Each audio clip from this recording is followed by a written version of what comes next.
ॐ सहनाववतु सहनौ भुनक्तु सह वीर्यं करवावहै तेजस्विनावधीतमस्तु मा विद्विषावहै। ॐ शान्ति शान्ति शान्तिः। मुनित्रयं नमस्कृत्य तदुक्तिः परिभाव्य च वैयाकरणसिद्धान्त कौमुदीयं विरच्यते कौमुदीयं विरच्यते।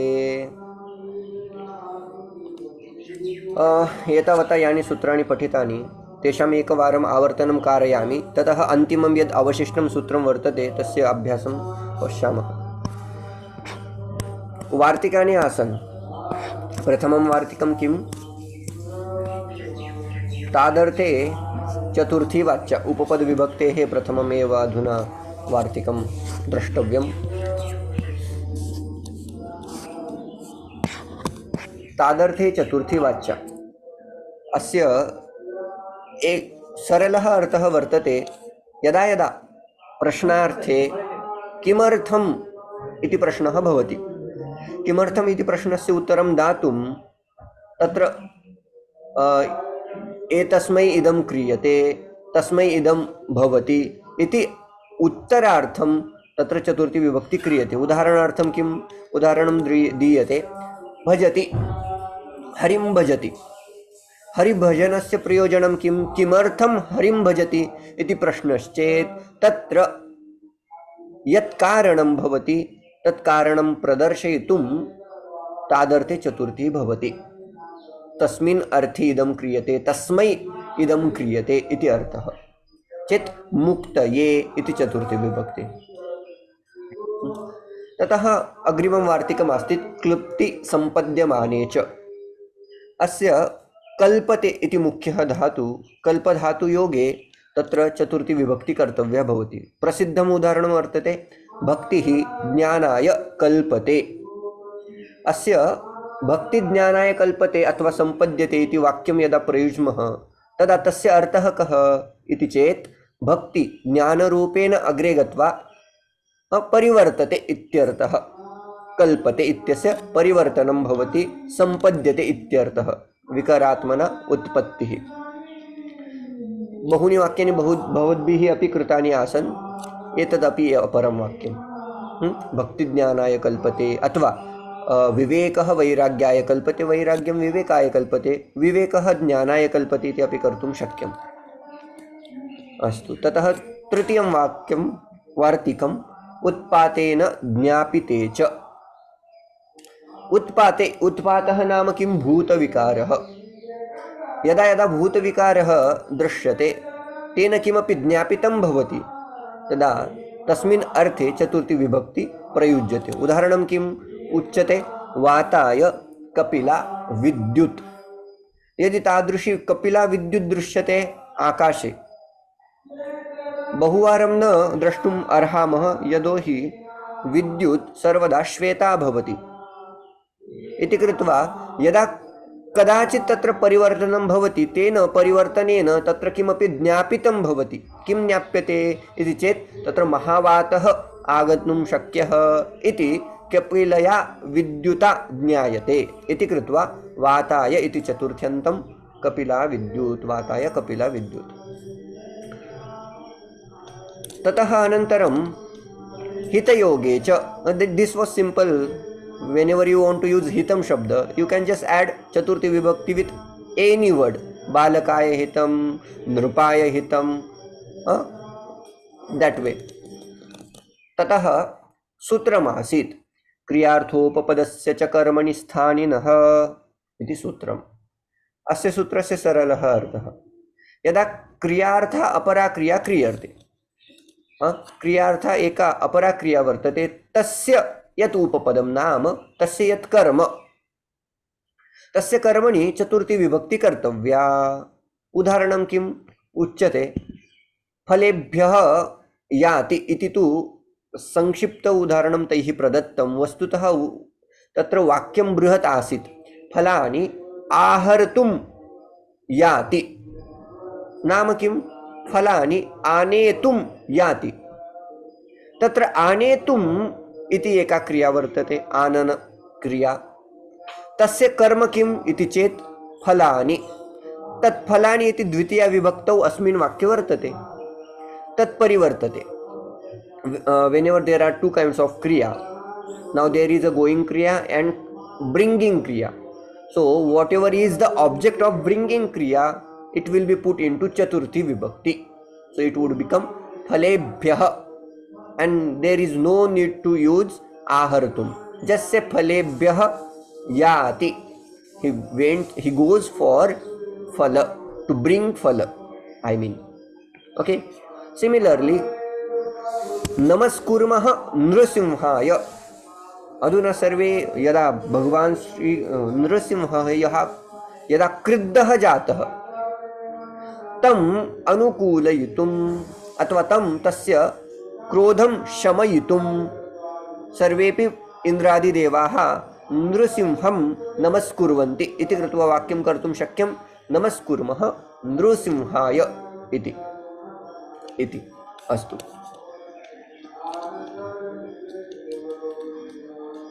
मुनिभ्यः नमः।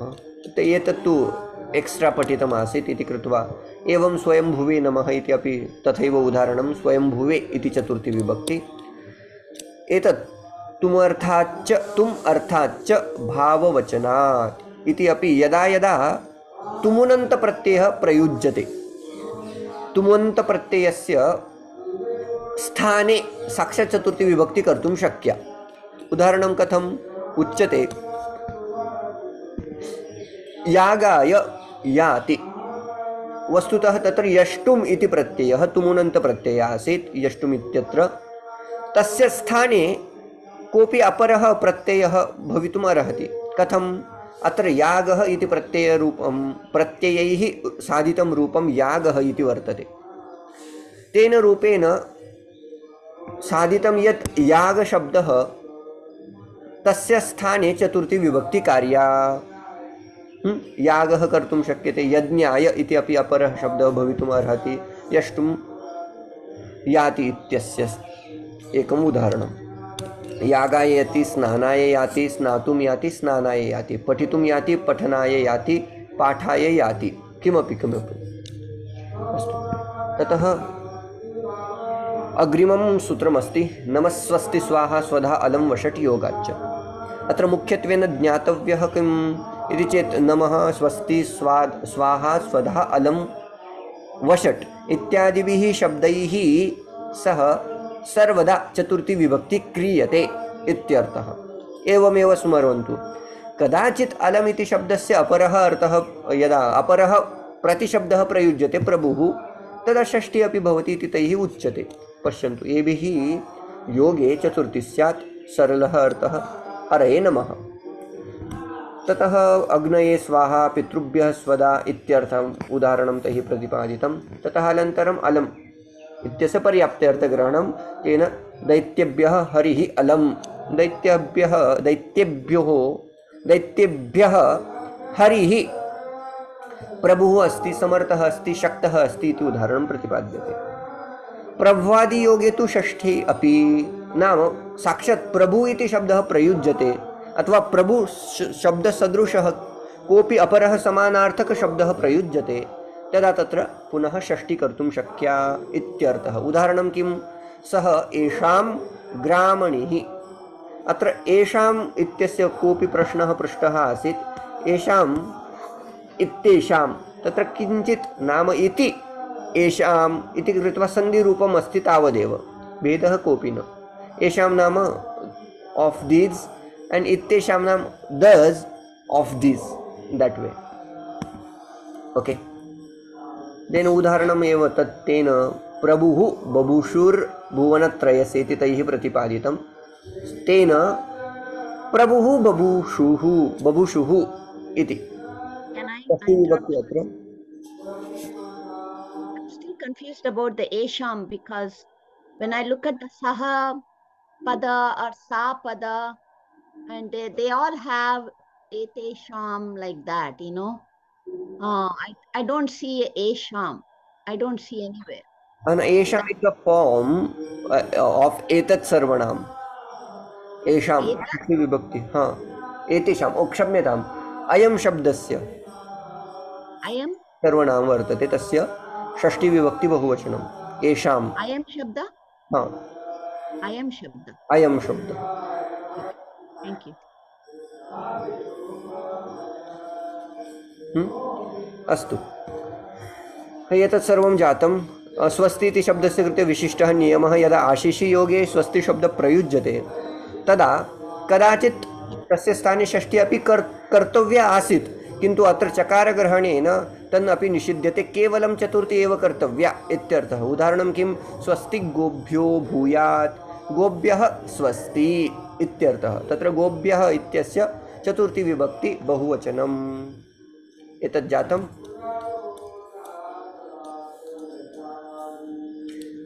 एकं सूत्रं पठितमासीत्, मन्यकर्मण्यनादरे विभाषा अप्राणिषु।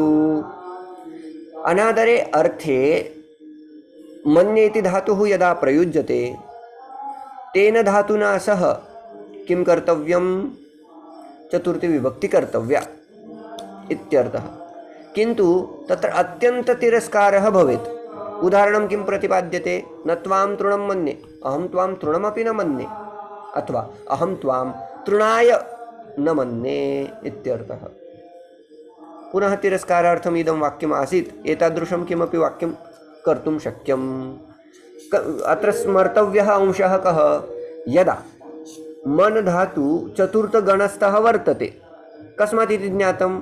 शनानिर्देशात्। शनानिर्देशः कुत्र कृतः वर्तते? शण् इत्यस्य अर्थः किं?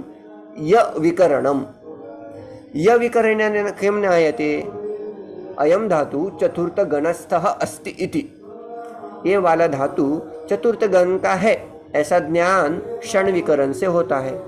अभी यहाँ क्षण का निर्देश से क्या ज्ञापित होता है?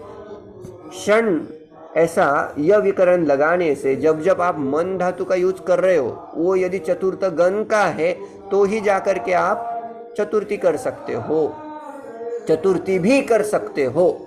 विकल्प से यह ज्ञापित होता है।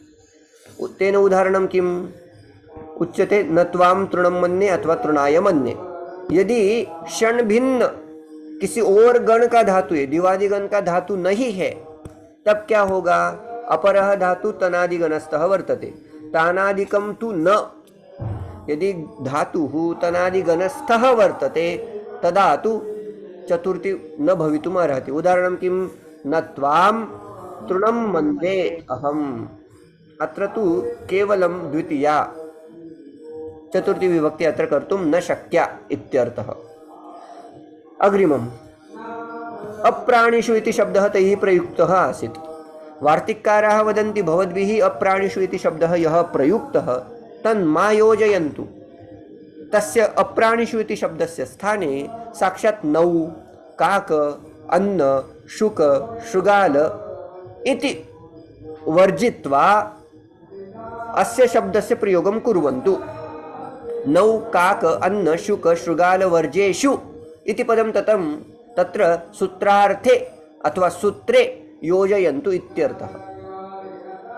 इति किमर्थं तत्र तथा किमर्थम् उक्तम् इति चेत् उच्यते न त्वां नावं मन्ये इति तैः उदाहरणं प्रतिपादितम्। अत्र नावम् इति शब्दः वर्तते, अप्राणित्व वर्तते तत्र इति कृत्वा प्राणिभिन्नत्वे उक्ते सति तत्र चतुर्थी विभक्ति न कार्या इत्यर्थः। एतत् स्पष्टम्? वदन्तु। आम् आम्। यदि प्रश्नाः न सन्ति अस्मिन् विषये चेत् अग्रिमं सूत्रं प्रति गच्छामः।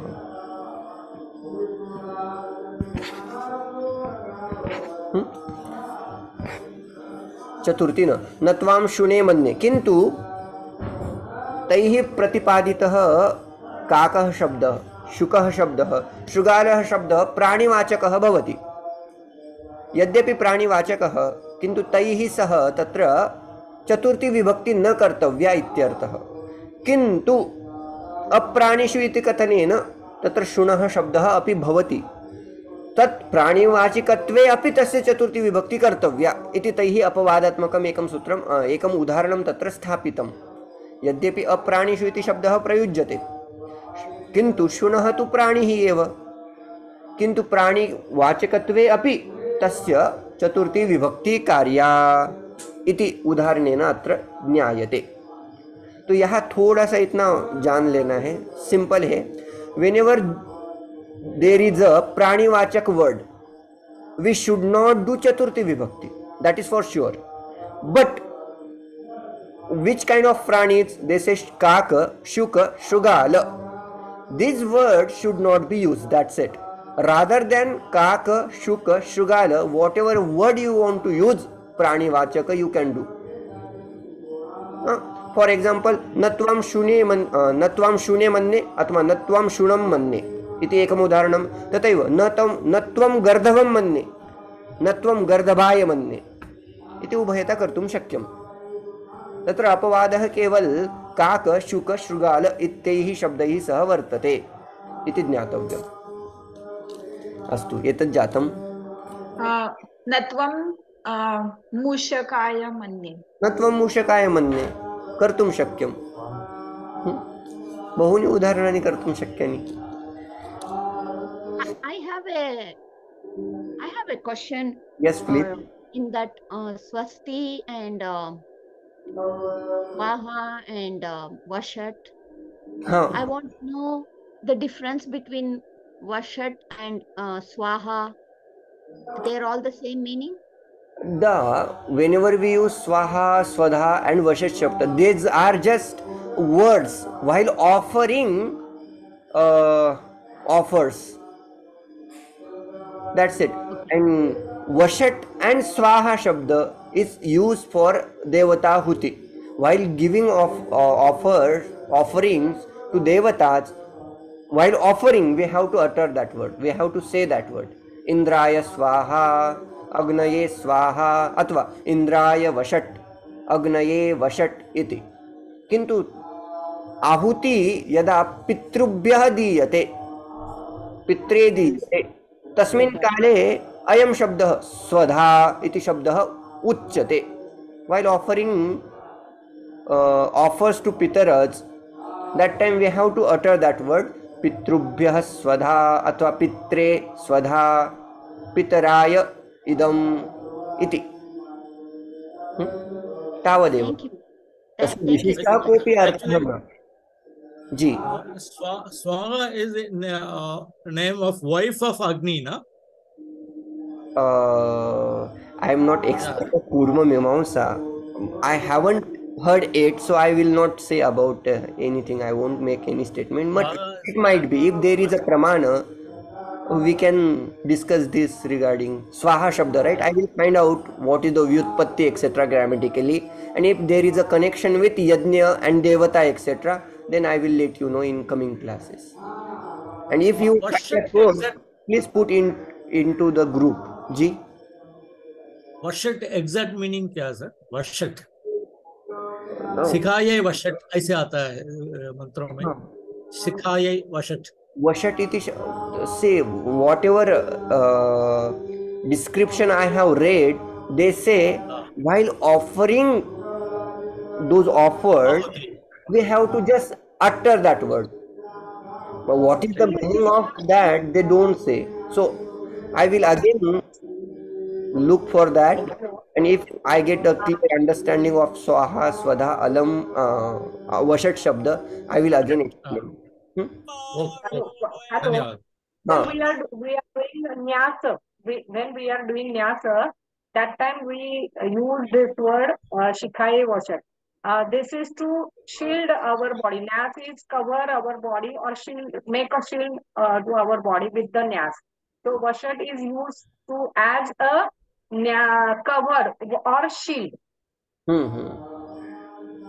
Nyasam, during Nyasam it comes. Yes, during Nyasa we uchar, we uchar, we that word. Yes, we utter this word, Shikhaye Vashat. Shikhaye Vashat. Yes. So Netraye Vashat. Actually, Vaushad, that is Vaushad. So But this is he is for asking to what shield. is the meaning of that word. We utter that. Yeah, We Shikai, see, these are part of our body or sthana in our body. Where is the Shikha is located, there is our काकी मुख is from काय म्हणतो आपण वरचं डोकं टाळूपासून शिखेच्या तिथे आपलं storage आहे. See, our storage is there in the point of Shikha. So always we have to protect these points. Netri, Netra, Hrudaya, those points are covered in the Nyasa. Those points are very important for this human body. So every day while we are doing any sadhana or any tapasya or our daily sandhya, before that we have to cover ourselves. अत्र स्वाहा हा देव हविर्दाने श्रौषट् वौषट् वषट् स्वधा इत्येषां शब्दानां प्रयोगः भवति तावदेव अमरकोशः प्रतिपादयति. नाम किं? देव हविर्दाने स्वाहा शब्दः, श्रौषट् शब्द, वौषट् शब्द, वषट् शब्द, स्वधा शब्द इति शब्दाः प्रयुज्यन्ते इति एकः अर्थः. वषट् इति शब्दस्य शब्दकल्पद्रुमः एवं प्रतिपादयति. देव उद्देशक हविस्त्यागमन्त्रः. तो यदा हविस्त्यागः क्रियते तस्मिन् काले उच्चार्यमाणः यः मन्त्रः सः एवमस्ति वषट्. एवं तैः अर्थः प्रतिपादितः. वाचस्पत्यं वदति देव उद्देशक हविस्त्यागे. अर्थः समानमेव. यदा हविस्त्यागः क्रियते तदा एव. व्युत्पत्ति कथम? अत्र व्युत्पत्ति वर्तते. पश्यन्तु. वषट् इत्यस्य उत्पत्ति किम्? उह्यते हविः अनेन. नाम येन हविः नीयते. देव यदि इन्द्राय वषट् इति वदामः, वषट् इति कथनेन तत् हविः इन्द्रं प्रति नयति इत्यर्थः इति एवं ये प्रतिपादयन्ति. अत्र आङ्ग्लभाषायाम् अस्ति. पश्यन्तु. an exclamation used on making an oblation to a deity. That's it. वषट् इति शब्दस्य साक्षात् कः अर्थः तद् न स्पष्टम्. हविस्त्यागे उच्चार्यते तावदेव. किन्तु अस्माकं देहस्य यः विभागः अस्ति तस्य तु इदानीं वयं तत्र हविः न करणीय. तत्समये हे अग्नेः हे इन्द्रः मम देहस्य एतत् विभागस्य भवान् रक्षणं करोतु. अहं भवान् सर्वैः ददामि. एतत्तु अहं तु जानामि किम्. अहं बहु वर्षाणितः अहम् एवं करोमि. तत्तु प्रथमं तु मम ज्ञातव्यमेव. एतत् कारणेन अहं तु एतत् जानामि. मम शरीरस्य भवान् रक्षणं करोतु. मम शरीरस्य भवान् रक्षणं करोतु. अहं तु प्रतिदिनं भवान् एतत् स्वाहा करोमि, ददामि. समीचीनं. तदेव ज्ञातव्यं. यदा यदा न्यासः क्रियते,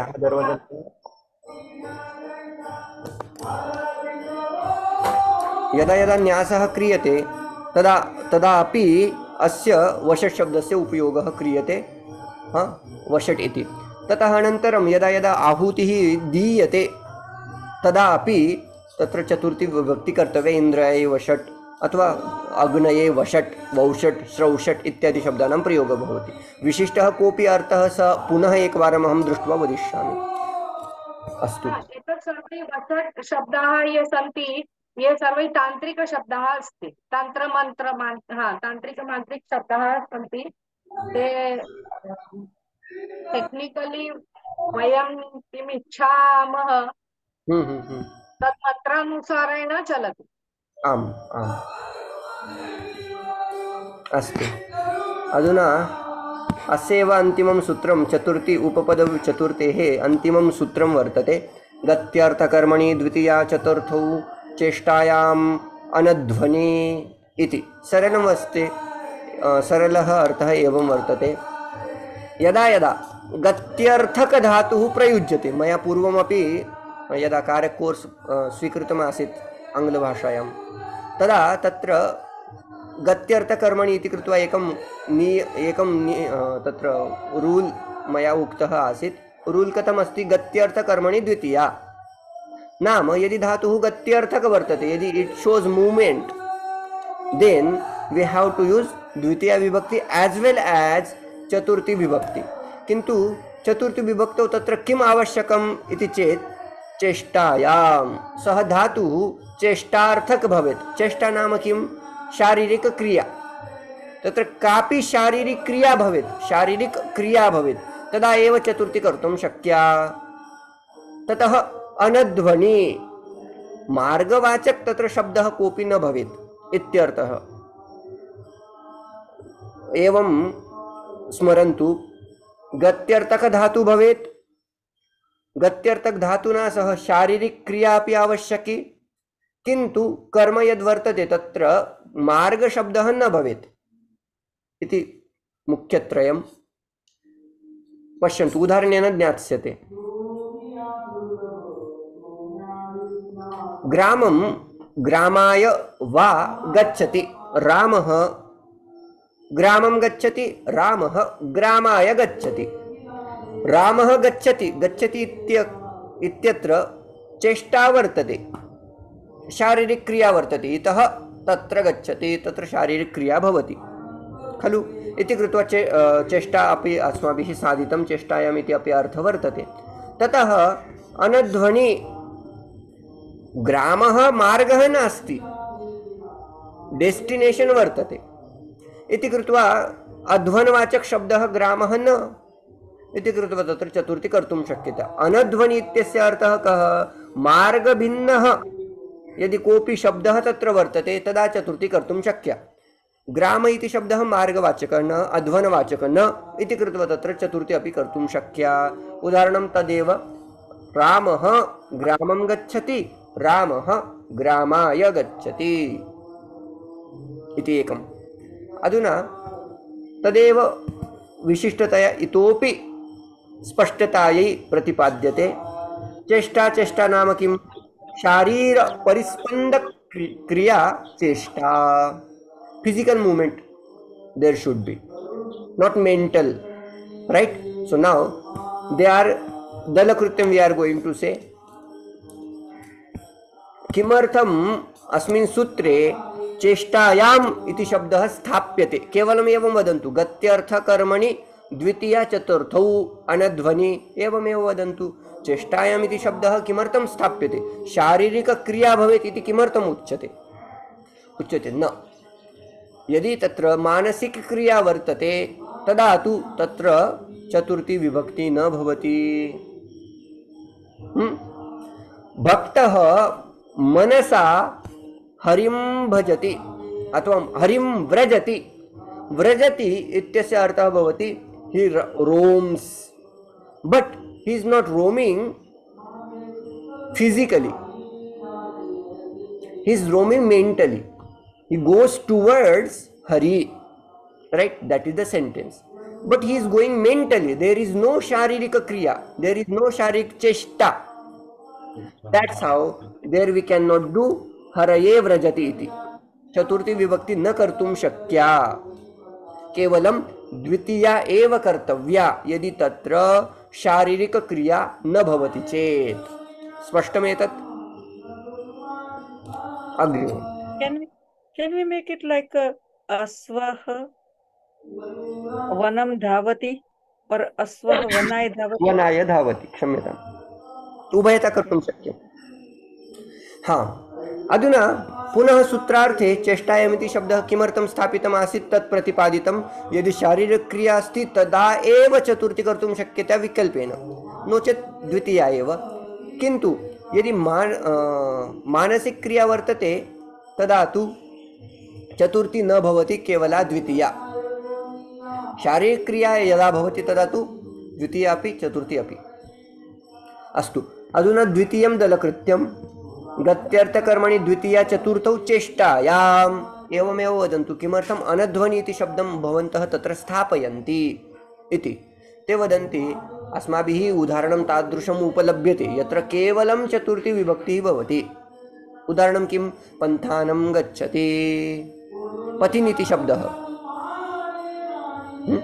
तस्य पथ इति शब्दस्य पन्थानम् इति द्वितीया विभक्त्यन्तं रूपं भवति। अत्र अस्मिन् उदाहरणे केवलं द्वितीया विभक्ति एव कर्तव्या, चतुर्थी न। Sorry, I forgot again. What is Panthanam? मार्ग, वे, path. Whenever there is a word advan, patha, marga, with these words we cannot do chaturthi vibhakti. मार्गाय गच्छति, पथाय गच्छति अथवा पथिने गच्छति तादृशं प्रयोगः अत्र न कर्तुं शक्यः। केवलं द्वितीया एव भविष्यति। रामः मार्गं गच्छति, रामः पन्थानं गच्छति, अध्वानं गच्छति इत्यर्थः। द्वितीया एव। जब जब यह मार्गवाचक कोई भी शब्द यूज होना तो वहाँ द्वितीया ही होगी, चतुर्थी नहीं होगी। वही प्रयोजन है अनध्वनि शब्द रखने का कि जहाँ जहाँ आप चेष्टा कर रहे हो, मूवमेंट तो दिख रही है, लेकिन जब जब मार्ग शब्द का या अध्वन शब्द का या किसी पथ शब्द का, मार्गवाचक शब्द का प्रयोग यदि हो रहा है तो वहाँ चतुर्थी मत करो, ऐसा अपवादात्मक एक वाक्य है यहाँ। ये पद उन्होंने रखा है। अभी वार्तिक वक्ताः मंचम गच्छति और वक्ताः मंचाय गच्छति। हाँ, मंचः इज नॉट मार्ग, सो वी कैन डू चतुर्थी, राइट? क्लियर। हाँ, किन्तु तत्र अपि एकं विशिष्टं तैः विशिष्टः अंशः तत्र वर्तते। वार्तिककारः वदन्ति गन्त्रा अधिष्ठिते अध्वनि एव अयं निषेधः। अयं नियमः यत् प्रतिपादितः यत् अनध्वनि द्वितीया एव, अयं यः नियमः तस्यापि अपवादात्मकं वार्तिकं वर्तते। वार्तिककारः वदति if that path which is already being taken by traveler तदा एव अयं नियमः। किन्तु यदा एकस्मात् पथात् अपरस्मिन् पथे गच्छति, if he has taken wrong path and from wrong path he is moving towards right path, then he can do chaturthi vibhakti. That is अपवादात्मक exception rule. यदि वो गलती से दूसरे जाना चाहता है वाराणसी, काशी, और चला गया कहीं और, तो जब वो मार्ग चेंज करेगा तो एक पाथ से वहाँ चतुर्थी विभक्ति कर सकते हैं। जैसे कि उत्पथेन पथे गच्छति, तदा तो चतुर्थी एव कर्तव्या इति भवति। अयम् अपवादात्मकः नियमः। उत्पतः इत्यस्य अमार्गः, अमार्गः इत्यस्य अर्थः wrong path, not whatever he wanted to choose, that he could not because of some reason, then from that marga he is moving towards right path, then he can do chaturthi, then we can use chaturthi vibhakti. So यदा तु उत्पथात्, उत्पथ नाम अमार्गः, उत्पथात् पंथा एव आक्रमितुम् इष्यते तदा चतुर्थी. When he wants to go towards right path, that time चतुर्थी विभक्ति ही उपयुज्यते. उदाहरणं तदेव उत्पथेन पथे गच्छति इत्यस्य अत्र एकं वार्तिकं मया बालमनोरमायाः उत्थापितम्. उत्पथेन उज्जयिनीं प्राप्तुम् अशक्तः उत्पथं परित्यज्य उज्जयिनी मार्गं प्रविष्टुं तदीयं मार्गम् अनुसरति इत्यर्थः. नाम किम्? उत्पथ, उत्पथ नाम रॉन्ग पाथ. उत्पथेन उज्जयिनीं प्राप्तुम् अशक्तः, when he is not able to go towards Ujjaini because of choosing wrong path, then utpatham parityajya, having moving from that path, choosing correct path towards Ujjaini, he can use, or we can make chaturthi vibhakti of he, right? So utpatena pathe gacchati, that will be example. Okay इति चतुर्थी उपपदविभक्ति अपि अत्र समापिता। अधुना कानिचन उदाहरणानि अभ्यासाय दीयन्ते।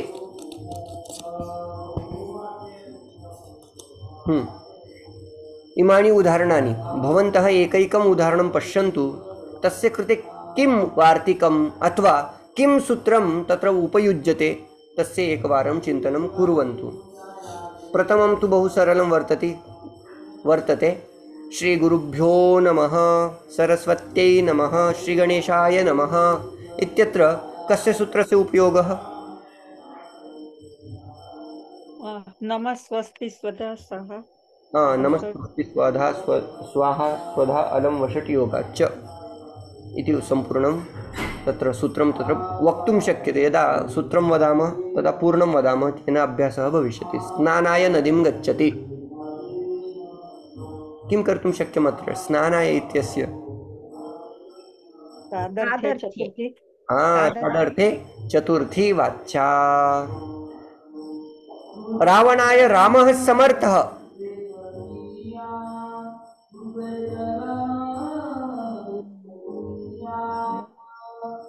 It is the same thing, right? Namaswasti swaha swada alam.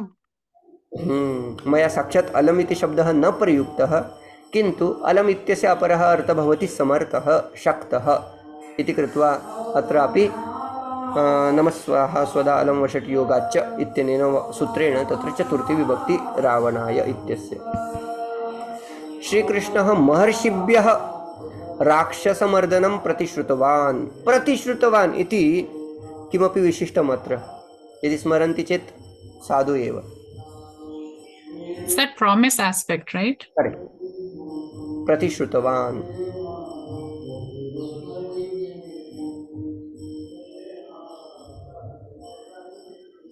So that is pratyangभ्याम श्रुवः पूर्वस्य कर्ता।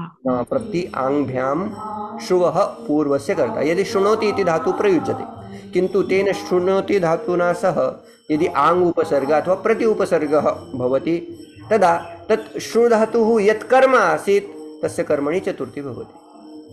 तस्य अर्थः कः? अस्य वाक्यस्य अर्थः कः? श्रीकृष्णः महर्षिभ्यः राक्षसमर्दनं प्रतिश्रुतवान् नाम किम्? भगवान Shri Krishna made he promised Go ahead.